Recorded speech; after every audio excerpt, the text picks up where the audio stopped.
Owning a waterfront condo can be a fantastic way to get on the water for a lower purchase price than a single family home, but there is a total disaster heading for waterfront condo owners in Florida. In this video, I'm going to go into why it is a terrible time to purchase a waterfront condo in Florida. Believe me, this is information that most real estate agents aren't really talking about too much. If you've been following the news, you know that we've been seeing a lot of headlines about the rising cost of homeowners insurance and property insurance, which are stretching Florida residents financially thin. A number of insurance companies such as Farmers Insurance have pulled out of the state completely, and Florida has progressively been getting more and more expensive for homeowners, which a high percentage of are older and on fixed incomes. Florida is a state that has the second highest percentage of the population aged 65 and over, 21%.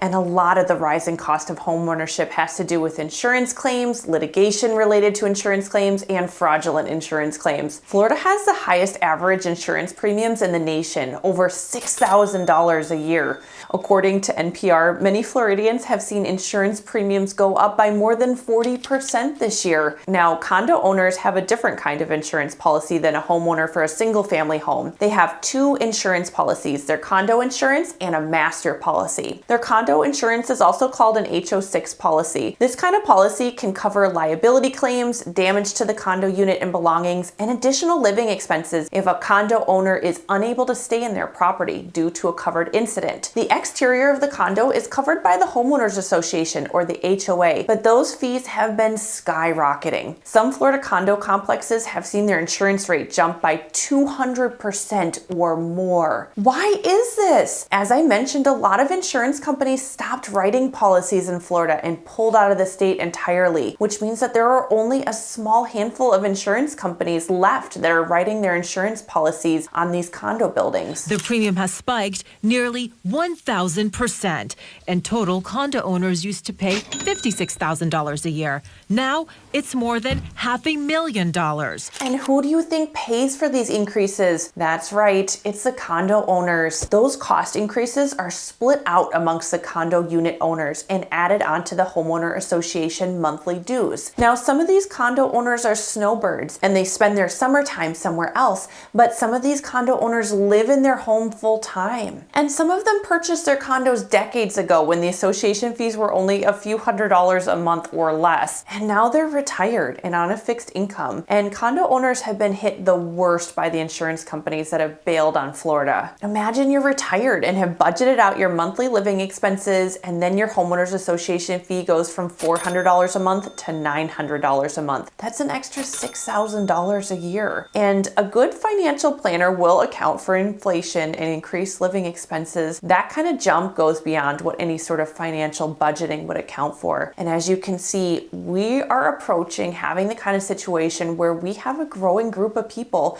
who cannot afford to live in their condo anymore. So a lot of waterfront condos are going to hit the market in the next 12 to 18 months, and some of them are going to look really inexpensive and like a great deal. So make sure to watch on to hear the other factors that make buying a waterfront condo in Florida a total financial gamble right now. Most of us remember the absolutely horrific tragedy that happened in June 2021 in Seaside, Florida, when the oceanfront condo building collapsed, and this led to some drastic changes in regulations for condos in Florida. The massive search and rescue efforts continue in Surfside, Florida, just north of Miami Beach, after a condominium building partially collapsed early Thursday morning.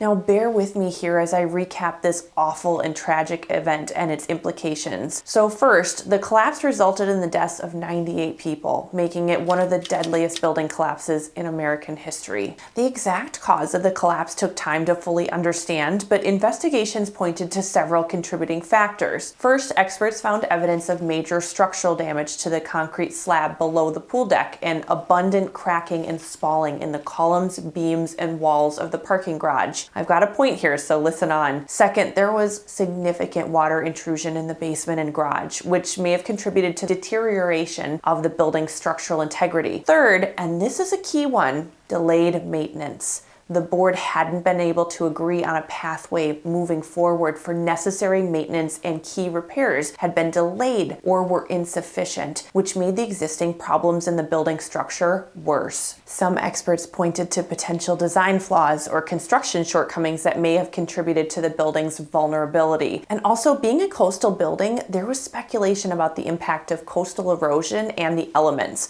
although this was not conclusively linked to the collapse. So the aftermath of this total disaster collapse led to increased scrutiny of building regulations and inspection processes, especially for aging structures in coastal areas, and it led to the Florida Condominium Act. Florida law requires every condominium's annual budget to include both operating expenses and reserves for deferred maintenance and capital expenditures. Operating expenses are day-to-day expenses, such as pool cleaning and landscaping, and capital expenditures and deferred maintenance are major expenses, such as replacing the concrete stairs or upgrading the railings on the balconies because the salt air has been corroding and rusting them. Ideally, in the past, in Florida, condos were supposed to conduct something called reserve studies. A reserve study is a long-term financial planning tool that analyzes the physical condition of major components of the condominium property and their estimated repair or replacement costs, and then accurately budget for capital repair and replacement expenditures over time. So for example, if a condominium needs $1 million to replace its roof in 10 years, its next annual budget should include $100,000 in reserves, and then the association will continue to reserve $100,000 each year for the next 10 years in order to raise the necessary $1 million by the time that roof needs to be replaced. A reserve study takes this general formula and it applies it to every major component on the condominium property. This money can be gathered by assessing condo owners or increasing the association dues. This makes sense, but as you can imagine, some people were not on board with this strategy. Imagine you're not planning to stay there for another 10 years, so you obviously don't want to pay more for some future capital improvement that you're not going to be there to see or get any value from. The absolutely mind-blowing thing about all of this is that up until recently, Florida did not require these reserve studies to be done. They had annual budgets and they were supposed to set money aside for capital expenditures and deferred maintenance, but they could also waive or reduce reserve contributions through a membership vote. And you'll need to take one look at this video I'm about to show you to see what happened at some of these association meetings.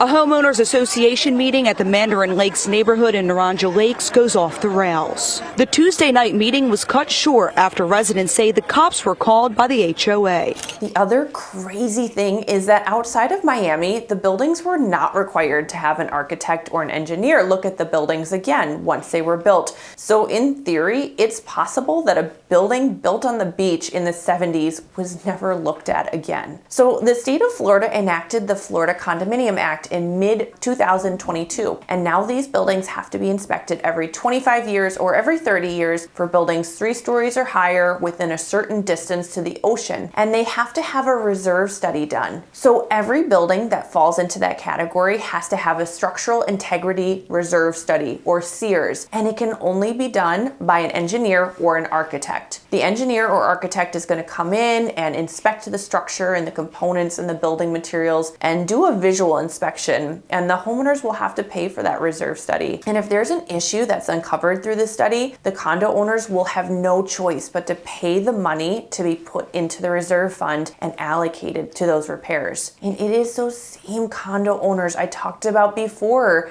that have to shell out the cash. Some of those owners are on a fixed budget. Lots of them are older. Some of them are already struggling with the huge insurance increases, and some people won't be able to afford to pay. In many cases, we aren't talking about a small sum of money. In the case of the condo building that collapsed, owners of units at Surfside Condo Building were just days away from a deadline to start making steep payments towards more than $9 million in major repairs that had been recommended nearly 3 years earlier. There were 136 units in the collapse, so if each condo was going to pay an equal share toward the repairs, that totals up to nearly $70,000 in repairs per condo. Probably not at once, but it is still a large chunk of money. And even up to right now, members of an association were able to vote to decide if they wanted to contribute the money towards these sometimes critically imperative repairs. But starting in 2025, they won't have that option anymore, and they'll be required to put that money into reserves to do all of the repairs and maintenance that condo building needs. The structural integrity reserve study will be looking at walls, floors, sprinkler systems, windows, electrical, plumbing,